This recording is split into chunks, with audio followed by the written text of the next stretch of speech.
You're listening to the Juice Monkeys podcast. Where'd you find this? We're live. We're going. What's up? What's up, guys? Episode 42. Waiting on our good friend Derving to hop on here and do some podcasting together. Do some chatting with the boys. So, what's new with you while we wait? Well, not much since last time we recorded. We're trying to pretend like this wasn't yesterday that we recorded last, but you know, it was. And all real. Here we go. You get the email, homie? 4th of July weekend. Getting ready for the week off that I've got. Yeah, lucky you, bro. Lucky you. I just get the 4th off itself. I don't even get the Monday. I took it off. I don't get it off. I know, but I don't have many days saved up. I'm asking. I don't know if he actually got this interview request.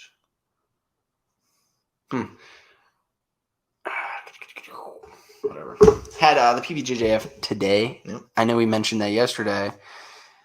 So technically, when this goes live, it'll be a week ago. Oh, yeah. Might as well show results. Yeah. Gold. Had one guy in my bracket, as I mentioned last week. And it was good. It was fun. Did a round robin, a best 2 out of 3. Technically. We did do a round robin as well. Everyone faced everyone in the bracket. So yeah, we went into. I was trying to play a new game, DLR, try to do some De La Riva stuff, and new game to me, I should say.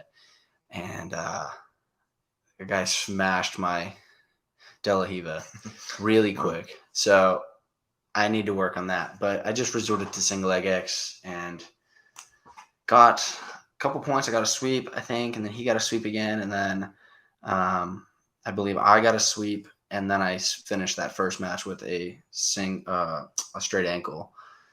And then the second match, I wanted to play something else, like just completely disregard the whole game plan of DLR, and so I went in, got a takedown, 2 points. I think it was like 5-0, I believe. Mm-hmm. Got 2 points, and then I passed his guard. And then I was trying to get to I was trying to get my knee up and through so I could do like knee on belly. Mm-hmm. And as I'm doing that, I created the space he created the space and got my ankle like up into like his armpit, like he was gonna try to straight ankle me. So I fought out of that, and then I straight ankled him again. So hey, here we go. We got Derving. So joining us today on episode 42 of the Juice Monkeys podcast is none other than Derving Rios. How you doing, bro? Doing good, man. Doing good. How's training been? Training being on and off right now. I don't have any competitions, so basically doing some maintenance stuff and trying new stuff at the same time. Since I don't have that much of a issue about getting injured, worrying about getting injured because of competition. Right. Did you? So speaking about competition, your last one, Toro Cup 25, you fought a monster of a man out there. Crazy fight. Yeah. Everybody in the room was totally into that one. Yeah. That was wild to see. Dude, yeah. Tell us about your thoughts with that whole performance leading up to it. Did you have nerves, anxiety, anything, and then right into the performance as well? Oh yeah. For that match, I know it was gonna be a tough match. I have a background like in wrestling, so usually matches don't start like the day, like when you step on the mat. If you have, for example, in jiu-jitsu, you have a time to prepare, so you have to mentally prepare for the matches. It's not so much like preparing like your technique, but also you have to prepare like mentally, like how you are throughout the match, what your tempo is going to be. And sometimes you like the one thing that you can count in every match is going to be doubt. The one thing you will have doubt and insecurity that's going to hit you every time. So during my training, I knew for this guy, I had to work on my conditioning. So whenever I would be on the elliptical or things like that, I was going over technique in my head, not so much like watching videos, but going technique over my head. Like, I'm tired right now. I have to think about technique. what do I do if I end up in this bad position? That's really interesting. So whenever, because usually we as humans, we usually are, and not so much we are scared of what we don't know, but if you run through that scenario, in training for like the military and other like first responders, they go over these different scenarios. So whenever they face that, they're able to know how to respond to it, and you know how your body's going to respond. So in training, I train the same way. So whenever you feel like you're going to hit that wall, you know the monkey's going to jump on your back. You gotta know what to do when you get there. That's an Right. awesome way to look at it. I mean, just doing the like elliptical or like on the treadmill or anything really where you're tired and you're like, you're running your gas tank and close to empty, putting yourself in those the positions and like the bad spots. That's solid. I really like that. Where did you like? Let's go back, like rewind, because I feel like we should kind of try to do this in chronological order. Where did you start with martial arts? You said you had a wrestling background. How did that get into jiu-jitsu? Talk to us about that. Okay. I started wrestling once in high school. I wish I would started earlier in my when I was in high school, but I started taking it in. Well, I only did it my senior year in high school because my soccer coach was also the wrestling coach in my high school. But he was like a really good coach because the experiences that he had. I think at this point he was like in his 50s, but he used to be Iranian national back when he was in the Soviet Union. He coached Duke, he coached NC State when he was getting his PhD, and his son was in high school, so he needed like mad time for his son, and his son was a year older than me, so he decided to take the high school uh, wrestling position, so that way his son will be able to have some mad time. His son wrestled for Cary, which is a good high school here in North Carolina at the time, and I was able to get some good reps. My assistant coach was a UNC wrestler back in the day, but he was going to his grad school right now.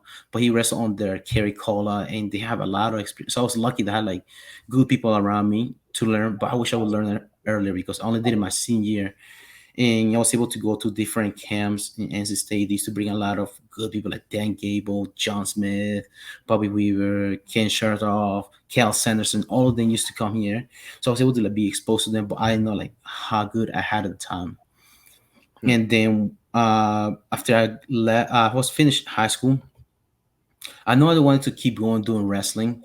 And I went to college, but I wasn't going to be able to make the NC State team. Usually, it's like you have to be like real good state placer, or you have to be like a state champion to be able to get there. And my wrestling coach, he knew a coach at the time, but he was retiring. But Pembroke was a top 25 team in the nation here in North Carolina. And it was a smaller setting, so I went over there and I did my 4 years in there, put my time in there, and I knew it was gonna be a challenging because a lot of guys gonna be there. Some guys have full rides, and just had to go in there. And my coach told me, "Hey, you be able to wrestle for us. Just come to practice and show up. That's all you have to do. Just don't miss practice." And eventually, be like, and this, just like in jiu-jitsu, it is a contact sport. People will eventually get injured.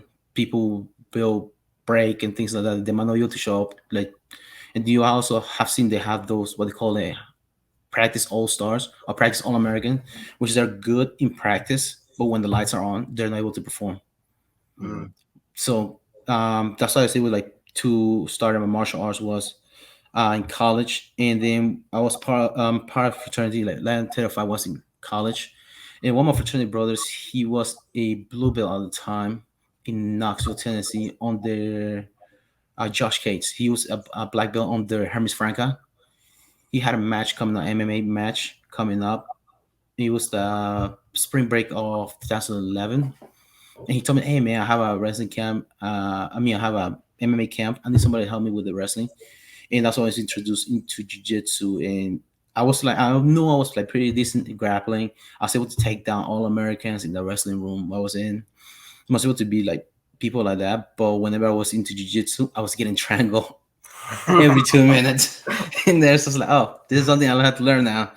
And it was something to transition because wrestling, if you, after you come from college, you're not making to Olympics, and the Olympics is every 4 years, and the spot is minimal to be of just one spot for 6 weight classes compared to having 10 weight classes in college. And it's gonna be a lot of All Americans. It's not just like 4 years period for like in college. You have people that have the whole life after college to be able to make that spot, and the chances of making that is gonna be minimal. Yeah. So Right. that's why I was introduced into jiu-jitsu because I like scrambling and things like that, Right. and I like jumping into the fire. And jiu-jitsu is one of those sports. So you said that was 2011, Correct. and you've been consistent or training ever since then, or? No. So after that, I just did that for a week. While I was there, I was staying with him. I was helping there. I was always I was into MMA, and after that, I graduated and I moved back home in Durham. And one of my friends, he was friends with somebody. He was a purple belt. I don't know who he was. He was a purple belt. He had a mat. It's like an old one of those like old high school mats in his back office. Where he's working in a trailer in Cary. So I used to go in there. I think it's like Tuesdays and Thursdays. I used to go there, and we used to just roll around in there. He would go over some technique, and we just scrap in there. Just something. Yeah, I think it was like $10 a class or something like that. That's what they charging, and we just go in there, and just get crazy. In there. It was a handful of us that used to go in there, but you used to be able to get in there and like be able to get on the mat, which is what I like to do. And then I moved to Lexington 2014, and that's what I started going to. At the time, it was Section A, the gym, Yeah. but now it's Davis County Brazilian Jiu Jitsu. I started in there, and I've been there since. That's dope, Wow. dude. Go ahead. Were you about to? Last week we had well, at the time of this airing, when this goes live, it'll be a week apart from our last episode, and we interviewed your protege. Oh yeah, oh yeah. Or what is so you've been like his he called you his gym dad, or like gym father figure. What is your thoughts on him as just like a training partner and like someone that you've taken under your wing, and considering this fight for him? I mean, at the time that this goes live, it will have been yesterday. The fight will have been yesterday, but I know right now, as it stands, it's a week away. So what are your thoughts on him and that fight coming up? I'm excited for him because he's put a lot of time and effort in just like his jiu-jitsu because he's done a lot of competitions over the last 2 years. And he like I took some time off the jiu-jitsu for like 5 years. I came back, and during that time he came into the gym. And there's something about in wrestling we learn wrestling when we're in college. It's like I wish a lot of more people doing jiu-jitsu in which you have like a body system. So you have if you are like a color bell and know someone that's putting in the time when they ask you questions, you take them under your wing and you help them because as they get better, you get better too. So if not so much that you're coaching a whole class to get break down your technique, but also help somebody else and it'll help you at the same time. But helping is like really, really good for the gym and it's good for jiu-jitsu at the same time. You have somebody close to like for example, you and Nate, you've been sitting close together since the beginning of your jiu-jitsu journey. The same thing applies. Like I wish more people will do that because jiu-jitsu is a really tough sport in which you break each other down, but you also have to build each other up after that. That's not really important. It's just not breaking each other down, but just building each other up after practice. But I'm really excited for him. His next match coming up, he looked like he was excited, and I can't wait for that. Yeah, dude. I mean, it's kind of crazy, and it's definitely frowned upon most of the time to take a fight on short notice, especially if it's your debut. But let's be honest, dude. He's been preparing for this, like you said, for a long time. I think he's more than ready. Like you said, competing a lot. I mean, he's been under the bright lights, a fight to win, had the PKB experience, so I do think he's ready. Um, I don't know. I'm excited for it as well. Yeah. But okay. I'm curious because you and I have talked some about like preparing yourself mentally for going into matches and stuff. Have you talked with him about that? Have you just curious if you coached him in that area? Oh yeah, I'll talk to him like for coming up matches, even the day of the match, because the different talks that you talk throughout the week, the day of the match, and after practice, and after matches. That's really important because it's fresh in your brain, those kind of things. And I do talk to him about that. Like, man, we do work over this. I like to use a lot of videos for practices for the same reason because film study for technique should only be for learning from other people, but at the same time, what it's like in boxing, you're striking, use a mirror how to you are doing your technique. The same thing apply with videos, so oh, this is I should have done this right here. During this practice, I should have done that right there. So, but also we mirror each other, so you can talk to him about that. Hey, man, when we get here, this is your block right here. I need you like you know how to do this right here. You just have to do it. That's simple. It's frustrating for Marco and I sometimes when they're in the corner. You hear us yelling like, "Yeah, something just pass the car," something Yeah. like that. Like, hey man, just step here, step there, and and when you go over those kind of things, like, hey man, if you get confused over something, it's don't over complicate things. Yeah. Keep it simple. And sometimes we do that in competition at the same time. We complicate things mentally. Some people put too much weight into competition and they complicate their task at hand. Some people they're like they talk in order for them to talk themselves to a match. So right now the scenario is my family is getting murdered by Ted Bundy and Hitler at the same time, and I have to defend them. Like, hey, it's not happening right now. That's not happening. Your task is just to take a double leg, take him down, take 2 points, pass the guard, get your submission. That's your task.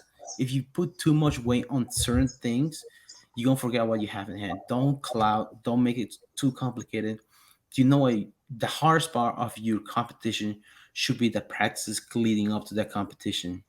Right. Because if you can have a whole hour long practice getting just more, the match is not going to be that long. Yeah. So don't overcomplicate things mentally. And just remember, like, for example, the scenario of like your whole family is like, hey, in there, your family is not going to be in there when you to step the competition. It's going to be you and a referee and another guy. Yeah. Right. Yeah. Right. So keep it simple. Yeah. Just go for it. Yeah. I'm curious because you do seem you have a lot of knowledge on this stuff.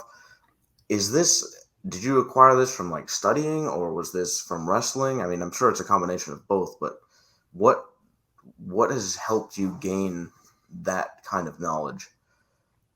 I learned that from like people, other like athletes from wrestling or for like MMA, and also life itself. They teach you things of losses. Wrestling, I never like was like a higher level wrestler.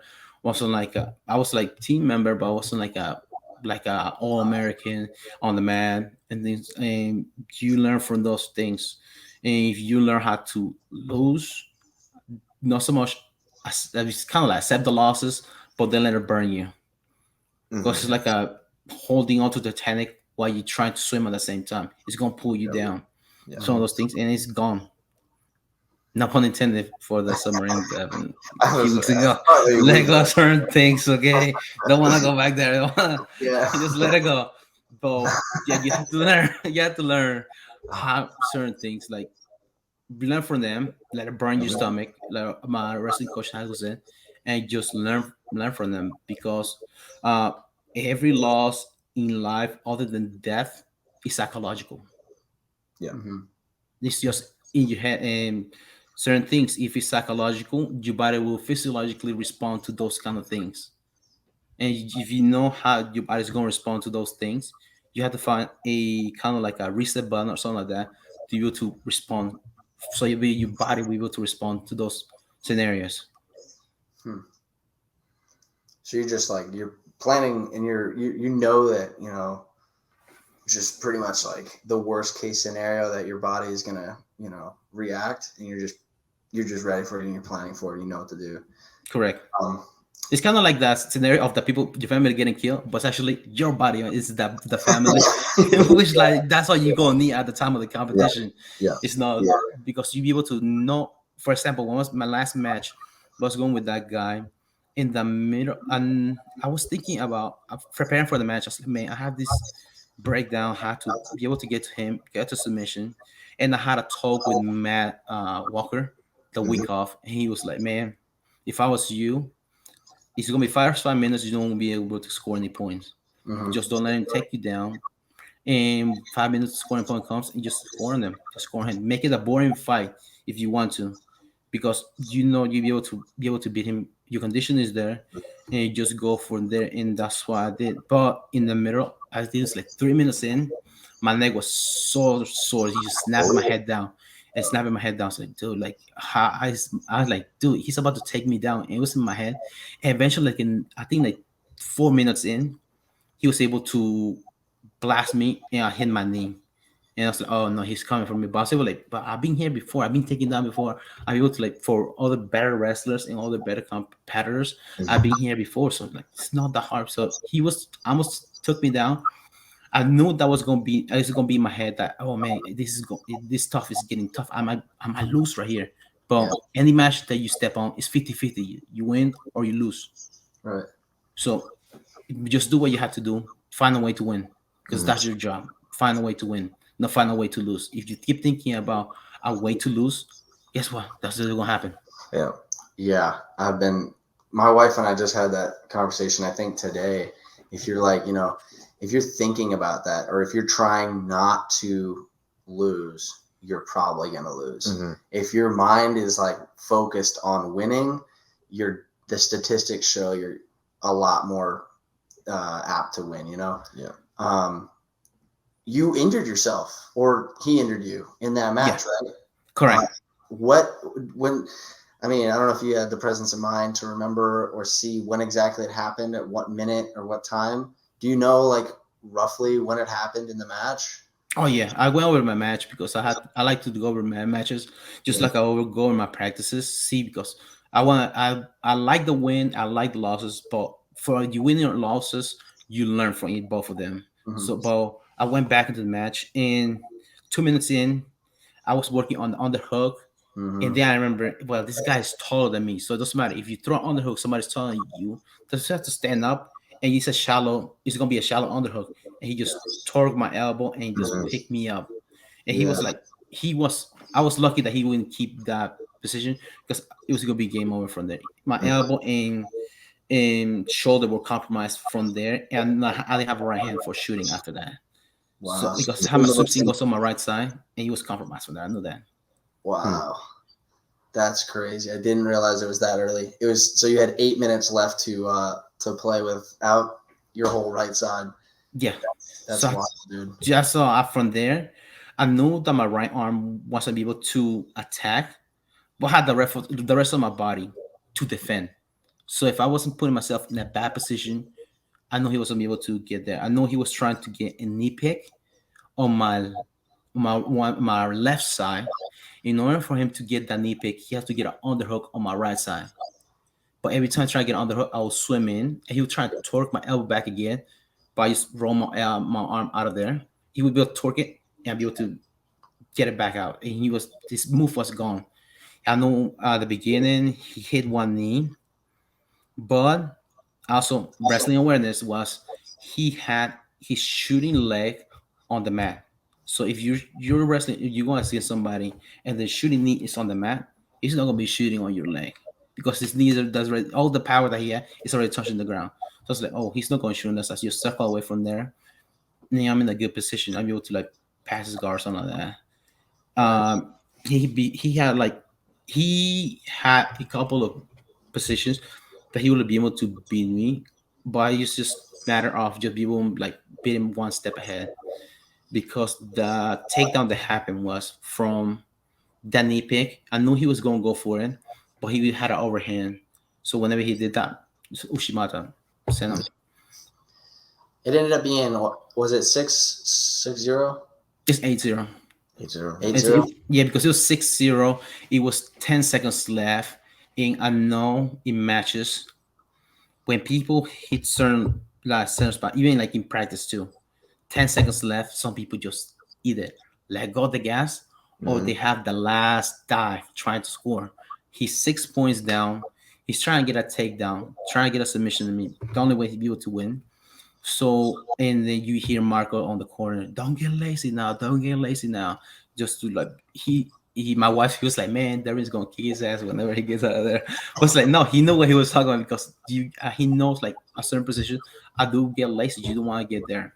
Though I know it was 10 seconds left and he hit his knee. I was like, oh, hell yeah. Front headlock, get behind, get you 2 points. Just get these 2 points and that's all. So that you be able to win you want to end up a match if you're going to be scoring in a good position, better than the other opponent. I like to practice that too. Whenever I go against people, try to get my submission. I know I get submissions throughout the period, but at the end of at the last 10 seconds, the last 5 seconds, I want you to get a submission. That way he won't have a comeback after that. Yeah. Right. If you do to you want your partners, they'll be thinking about that the rest of the day until next practice. It's kind of evil, but it's also good practice to have whenever you have to go in matches. You have to hit one move, you have to get your submission. So whenever you just like a trigger, be able to get there, just to be able to get your finish. In which that's what we do anyways. We practice self defense. So in case like a real life scenario, we have to go against somebody, be able to finish somebody. Yeah. Wow. No, that's all good points. Well, we're running low on time, but I did want to ask, just because we've talked about it a lot beforehand, what was your like diet and your workout choices before this? I know you don't like to lift heavy before matches, correct? Correct. So for the nutritional part, I'm being able to like I'm losing weight and things like that. I want to lose weight, but I know this guy that I was going against, he's gonna be 250, 260 pounds. Yeah. And I know by losing weight, my conditions won't be able to get better, but he'll be able to move me a lot easier, which is I don't want that to happen. Right. So I know how to keep my weight within at least 20 or 30 pounds. Excuse me, 20 to 30 pounds, so that I'll be able to have like a good resistance against him, but at the same time have to keep my conditioning up. I don't know if you guys heard like Bass Rutten, he has like an O2 trainer. It's like this mouthpiece in which you use to breathe. It has like different gauges sizes for so it's like make it harder for you to breathe. So I knew I had to be able to keep my strength conditioning for weights. I had to hit that because I had to move him regardless. Right. Be able to be explosive. I want to be able to use that. And my conditioning was in the elliptical, using that mouthpiece, just going there. So I can be able to exert my lungs, but not so much to be able to like drop weight too fast. I get in the sauna for recovery too. And but for strength conditioning, if for example right now I'm not having any matches, so my weight goes up. And there's in powerlifting they call it RPEs, which is like resistance, in which like 1 through 10, so it's like 1 to 100 as far as like resistance.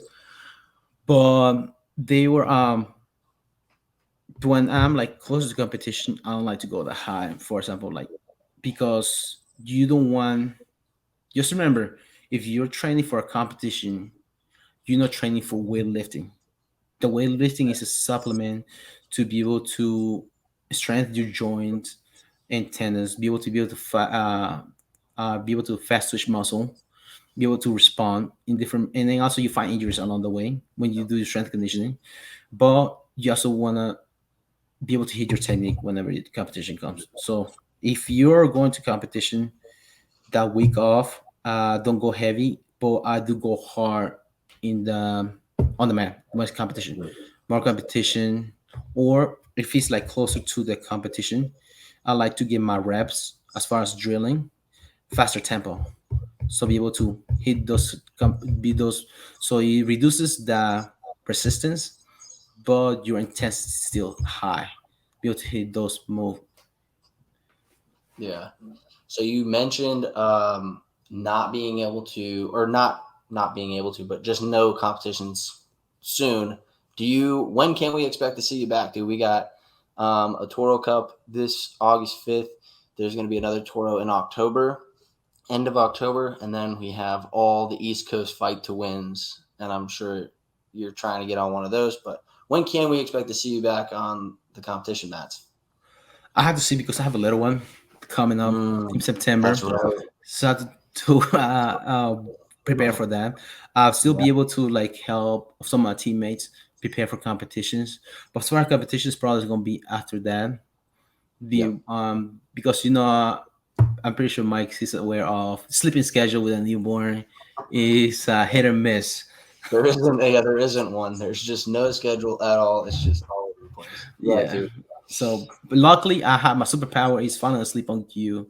So when I can get a rest, I just get it and then just get back up and just go. And that's a good superpower. Yeah. Before we let you go, dude, any shout outs, any like social media plugs, all of it. The floor is yours. My Instagram, Derving Rios, Twitter, Derving R. Everything is Derving R or Derving Rios on Facebook.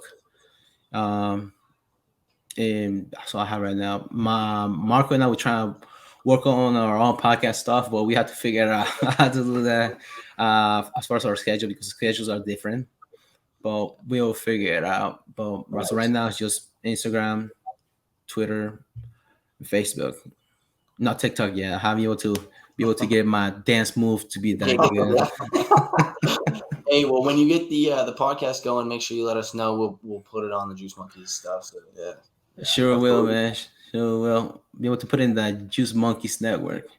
Take on network.